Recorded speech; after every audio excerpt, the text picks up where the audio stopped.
చిడిగ గ్రామం ఉపాధి హామీ పనులకు వెళ్తుండగా జరిగిన ఘోర రోడ్డు ప్రమాద బాధితులకు 5 కుటుంబాలకు ఒక్కొక్కరికి 3 లక్షల చొప్పున 15 లక్షల రూపాయల పరిహారం అందించడం జరిగిందని కాకినాడ రూరల్ ఎమ్మెల్యే పంతం నానాజీ తెలిపారు. కాకినాడ రూరల్ మండలం చిడిగ గ్రామంలో ఉపాధి హామీ పనులకు వెళ్తుండగా జరిగిన ఘోర రోడ్డు ప్రమాదంలో మరణించిన 5 శ్రామికుల కుటుంబాలకు కుటుంబ ప్రభుత్వం అండగా నిలిచింది. నాడు ప్రమాదం జరిగిన వెంటనే పంతం నానాజీ స్వయంగా బాధితులను పరామర్శించి తక్షణ సాయం నిమిత్తం తమ సొంతంగా ప్రతి కుటుంబానికి 1 లక్ష చొప్పున తక్షణ ఆర్థిక సాయాన్ని అందించి ఆదుకున్నారు.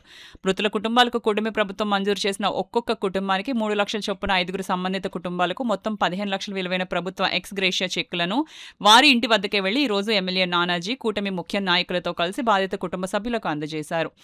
ఈ సందర్భంగా ఎమ్మెల్యే నానాజీ మాట్లాడుతూ ప్రమాదంలో పేద శ్రామికుల కుటుంబాలు కోల్పోయిన ప్రాణాలను తిరిగి తీసుకురాలేకపోయినా వారి కుటుంబాలు ఇబ్బందులు పడకుండా కూటమి ప్రభుత్వం అన్ని విధాలా అండగా ఉంటుందని భరోసా ఇచ్చారు. తీవ్రంగా గాయపడి ఆసుపత్రిని డిశ్చార్జ్ అయిన క్షతగాత్రురాలతో పాటు బాధిత కుటుంబాలందరికీ ప్రభుత్వం ఎల్లప్పుడూ తోడుగా ఉంటుందని స్పష్టం చేశారు. ఈ కార్యక్రమంలో పిల్లి అనంతలక్ష్మి సత్యనారాయణమూర్తి, కటకంశెట్టి ప్రభాకర్, డాక్టర్ చప్పిడి వెంకటేశ్వరరావు, నూరుకుర్తి వెంకటేశ్వరరావు, బోళ్ల కృష్ణమోహన్, పితాని అప్పన్న, దామల్లంక బూరయ్య, ముమ్మిడి బుజ్జి, నక్క శ్రీనివాస్, గీసాల శ్రీనివాస్, రెడ్డిపల్లి కిషోర్, గవర శ్రీరాములు, పితాని లీలా, ప్రకాష్ గౌడ, రంబాల వెంకటేశ్వరరావు, తాటికైల వీరబాబు, తాటిపల్లి రమేష్, దొడ్డిపట్ల అప్పారావు, రెడ్డిపల్లి లచ్చ, దయ్యాల శ్రీనివాస్, అడప లక్ష్మణ్, అడప ఆదినారాయణ, చింతలపూడి నాని, పెన్నాడు శివప్రసాద్, దుర్గాప్రసాద్, నాగం రాంబాబు, చీకట్ల దుర్గాప్రసాద్ తదితరులు పాల్గొన్నారు. ప్రతి ఒక్కరూ చేయడం జరిగింది.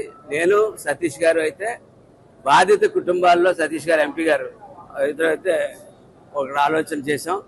బాధిత కుటుంబాలకి ఏమైనా చదువు హైయర్ ఎడ్యుకేషన్ ఏమైనా ఉంటే చదివించి దగ్గరుండి చదివిద్దాం అన్నది ఒక ఆలోచన చేసాం. ఆలోచన రక్త సంబంధిత ఎవరైతే ఫస్ట్ ఆ కుటుంబానికి సంబంధించిన వ్యక్తులు ఉంటారో వారికి తప్పకుండా చదివిస్తాం. అలాగే కలెక్టర్ గారు ఆవేళ అనౌన్స్ చేయడం జరిగింది.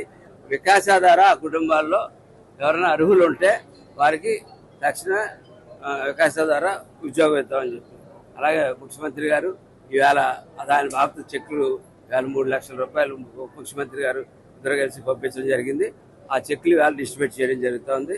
ఇందులో డబ్బు ఇవ్వకపోవడమా ఇది కాదు. తక్షణమే కూటమి దేనికన్నా నిలబడుతుంది, తక్షణమే చెప్పిన మాట నిలబెట్టుకుంటుంది కూటమి అన్నదానికి నిదర్శనం ఇటువంటి పనుల ద్వారా మేము ఆ భరోసా ప్రజలకు ఇవ్వగలుగుతా ఉన్నాం.